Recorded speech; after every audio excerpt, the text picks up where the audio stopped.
안녕하세요. 비가 내리고 있으니 예전에 제가 작년에 겪었던 사연 하나가 생각이 나서 풀어볼까 합니다. 그 전에 제 나이부터 공개해야겠죠. 이제 막 30대 후반을 달리고 있는 38살 여자입니다. 그리고 남편은 42살입니다. 현재 저희는 한 지붕 아래 아버님과 어머님과 같이 살고 있습니다. 이제 8살 된 아들 하나 키우며 많은 도움 받고 살고 있습니다. 내년에는 친정 부모님도 옆 건물로 이사와서 함께 지낼 계획입니다. 저희 집안과 시댁 쪽과의 관계는 좋다고 말할 수 있습니다. 때만 되면 항상 함께 모이며 시간을 보내곤 합니다. 거의 1년의 계획을 미리 계획하며 스케줄을 잡아 놓습니다. 그런데 최근에는 모두 취소하게 되었네요. 아무래도 밖에 나가서 돌아다니는 게 위험하니까 조심하는 게 좋겠죠. 때는 1년 전으로 거슬러 올라가 작년 가을비가 주룩주룩 내리며 땅을 적시고 새벽의 가을 냄새가 제 코끝을 스쳐 지나가면서 바깥 풍경을 감상하며 커피 한 잔의 여유를 즐기고 있는데 그 짧은 순간을 깨고 들어온 제 아들 수찬이가 배고프다며 예정보다 일찍 일어나서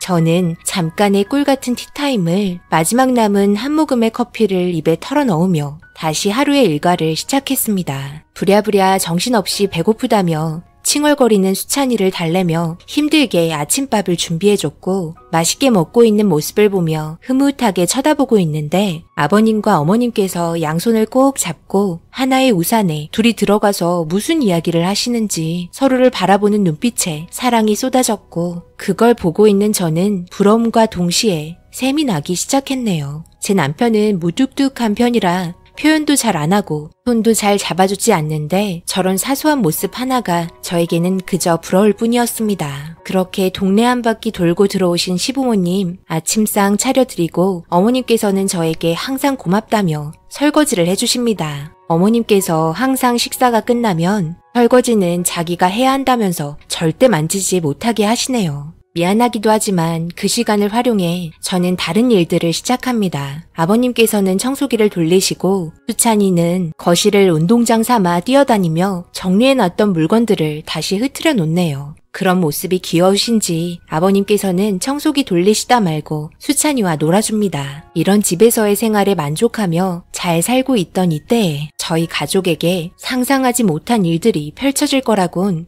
전혀 생각하지 못했습니다. 제가 너무 욕심을 바랐던 걸까요? 그저 행복하기만을 바랐던 것뿐인데 그게 그렇게 잘못되었던 걸까요? 비가 그치자 밖에 나가서 놀자며 아버님의 손을 잡고 밖으로 끌고 가는데 제가 아직 비도 안 그치고 감기 걸릴 수 있다며 내일 나가서 놀라고 했습니다. 그러더니 제 말에 토라져서는 자기 방으로 들어가더니 안 나오길래 일단 밀린 일도 있어서 나중에 간식 주며 마음을 풀어줘야겠다고 생각했습니다. 그리고 정신없이 집안일을 끝내고 한숨 돌리며 수찬이 줄 간식을 들고 방으로 들어갔는데 금세 또 어딜 갔는지 보이지 않자 간식 먹자며 불러봤지만 대답이 없어서 말도 안 하고 마당으로 나가서 또 놀고 있나 보다 생각했습니다. 그래서 현관을 보니 역시나 수찬이 신발이 없었습니다. 천방지축 아들놈 엄마 말 듣지 않고 감기 걸리려고 밖에 나갔네요. 걱정이 돼서 저도 마당으로 나갔습니다. 한두 방울 다시 빗방울이 떨어지며 불어오는 바람과 함께 제 얼굴에 기분 나쁜 비바람이 다가왔고 불러도 대답 없는 수찬이가 조금씩 걱정이 되기 시작했습니다. 멀리 가지는 못했을 것 같아 동네 한 바퀴 돌면서 불러봤지만 찾을 수 없어 다시 집으로 들어왔고 아버님과 어머님께 수찬이 혹시 못 봤냐는 말에 전혀 모른다는 눈빛으로 제가 기대했던 대답을 듣지 못했습니다. 워낙 궁금증도 많고 이리저리 통제가 되지 않던 아이라서 점점 제 숨은 가빠지기 시작했고 다시 마당으로 나와서 온 동네를 돌아다니며 동네가 시끄러울 정도로 수찬이를 불렀습니다. 제 상황이 심각해 보였는지 동네 분들 또한 수찬이를 찾기 시작했고 마을 이장님께서는 마을회관 확성기로 수찬이를 찾는다며 행방을 알고 있는 분이나 혹시 데리고 있는 분들께서는 빨리 마을회관으로 와달라고 말했습니다. 하지만 아무도 수찬이를 데리고 오시는 분은 없었고 차가운 비바람과 함께 온몸이 젖어버린 저의 손과 발이 떨리면서 정신을 잡지 못하고 털썩 주저앉고 말았습니다. 다들 상황이 심각해졌고 수찬이 하나로 인해 온 마을이 뒤집혔습니다. 아버님 어머님도 제가 있는 곳까지 달려오며 없어진 수찬이의 행방을 걱정하면서 저희 남편에게 전화를 했고 이 소식을 듣곤 바로 달려왔습니다. 수찬이 어디 있어? 아직 못 찾았어? 없어진 지 얼마나 된 거야? 경찰에 신고는 했어? 집에서 뭘 했길래 애가 없어진지도 몰라? 여기에서 애가 없어질 이유가 뭐가 있다고? 그게 밖에 비 온다고 감기 걸리니까 나가지 말라고 했는데 집안일 끝내고 간식 주려고 하니까 그새 밖으로 나갔더라고. 지금 한 3시간 된 것 같아. 여보, 수찬이 무슨 일 생겼으면 어떡하지? 어떡해. 우리 수찬이 찾아줘. 일단 경찰에 신고부터 해야겠다. 그렇게 남편은 경찰에 신고를 했고 수찬이가 갈 만한 곳은 모두 찾아보면서 목이 터져라 불렀습니다. 그렇게 저녁이 되었고 컴컴해진 거리에 경찰분들도 야간 수색을 하면서 밤늦게까지 찾아봤지만 집에도 돌아오지 않는 수찬이의 알 수 없는 행방에 온 집안이 난리가 났습니다. 저희 부모님도 오셨고 괜찮을 거라며 제 손을 꽉 잡아주며 제 마음을 진정시키려 노력했습니다. 하지만 멈추지 않는 눈물과 오열에 정신을 잃었고 남편과 가족 모두는 새벽까지 경찰과 함께 수색을 계속했습니다.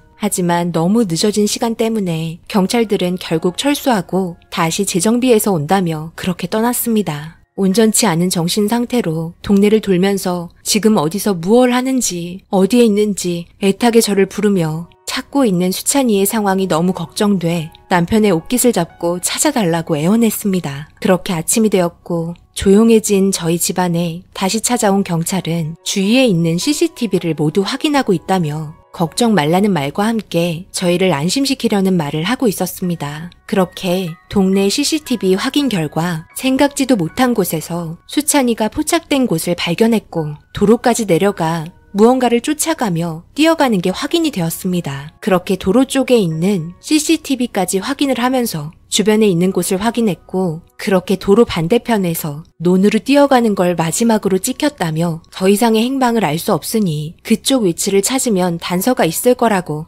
경찰서에서 연락을 받았습니다. 그렇게 현장으로 저희 모두 가서 찾기 시작했고 경찰분께서는 아마 주변에 돌아다니던 강아지를 쫓아간 것 같다며 한창 호기심 많을 나이에 충분히 벌어질 수 있는 일이니 무사할 거라며 안심시켜줬습니다. 그렇게 있을 만한 곳은 다 찾아봤지만 도로에 있던 CCTV에서 수찬이가 마지막으로 발견된 곳에서부터 반경 1km 이내에는 수찬이가 없었습니다. 상황은 점점 심각해졌고 인력 또한 더욱더 많이 투입이 되면서 수색 반경을 넓혔습니다. 그리고 발견된 하나의 단서에 울음을 터뜨리고 말았습니다. 수찬이가 신고 있던 신발이었습니다. 논두렁에 빠졌는지 신발이 논에 푹 들어가 있었고 그리고 수찬이가 개에게 질질 끌려간 듯한 발자국과 수찬이의 흔적에 경찰은 들개가 물고 간 것 같다며 공격성이 높은 들개의 짓일 수도 있다며 수찬이의 흔적을 빠르게 따라갔습니다. 그리고 미끄러지는 듯 하수구로 이어지는 곳이 있었고 어른들이 들어가기 힘든 곳이었습니다. 안에는 하수구가 막힌 건지 비가 왔는데도 하수구 안쪽은 건조한 상태였고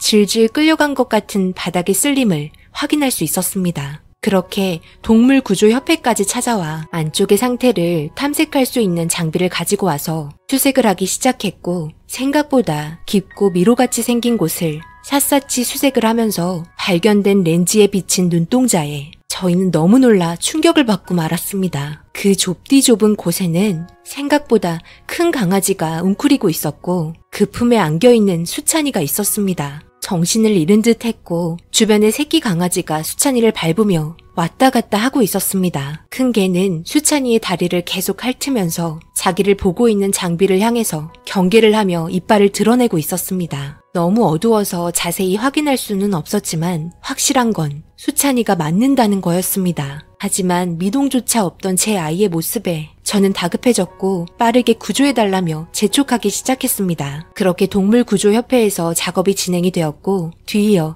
수찬이를 구조할 수 있는 장비를 가지고 온 119 구조대와 함께 동시 진행이 시작되었습니다. 그리고 저에게 모습을 보인 수찬이는 온몸이 불덩이였으며 온몸이 긁혀서는 발목이 퉁퉁 부어 피멍이 들어 있었습니다. 구급 대원분께서는 발목이 부러진 것 같다며 아마 논두렁에 빠지면서 꺾였을 수 있다는 말에 아까 신발이 발견된 곳에서 그렇게 된 것 같다며 응급실로 빠르게 이동했습니다. 심각해진 수찬이의 상태에 긴급하게 수술이 진행이 되었고 수술 결과는 괜찮다는 말과 함께 진정이 필요하고 당분간 입원해서 상태를 보고 퇴원하면 된다며 안심의 말을 전해주었습니다. 그렇게 수찬이가 깨어날 때까지 옆에서 지키고 있었고 엄마라고 부르는 목소리에 눈물이 쏟아졌습니다. 엄마 미안해. 아니었잖아. 이렇게 엄마 옆에 다시 돌아와준 것만으로도 너무 고맙고 감사해. 엄마가 미안해? 엄마 말 안 들어서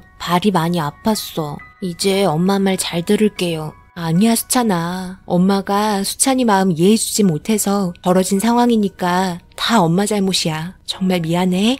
그렇게 한참을 수찬이 손을 잡고 울며 하늘에 감사했습니다. 조금이라도 늦었다면 다시는 만날 수 없는 곳으로 떠나보내게 될 수도 있던 상황에 너무 아찔했습니다. 그렇게 수찬이는 회복을 빠르게 했고 집에 돌아오게 되었네요. 그리고 함께하게 된 또 하나의 가족이 있습니다. 제 아이를 구해주고 추위에서 보살펴준 들깨였던 하늘아, 너무 고마워. 하늘이가 아니었으면 비가 왔던 저녁 걷지도 못했을 수찬이는 차가운 눈에서 추위로 세상을 떠났을 거야. 정말 고맙다. 이젠 우리가 너를 지켜줄게. 하늘이가 엄마여서 그랬을까요? 우리 수찬이가 다치게 된 걸 알고 추위를 피하기 위해 자기 새끼들이 있는 곳까지 수찬이를 힘들게 데리고 갔다는 거에 정말 감사했습니다. 둘이 맺어준 특별한 인연에 정말 감사합니다. 지금은 수찬이와 하늘이는 둘도 없는 친구가 되었네요. 오늘따라 비가 보슬보슬 내리니 그때의 일이 떠올라 제 사연을 올려봤습니다. 그리고 그때 함께 고생해주셨던 분들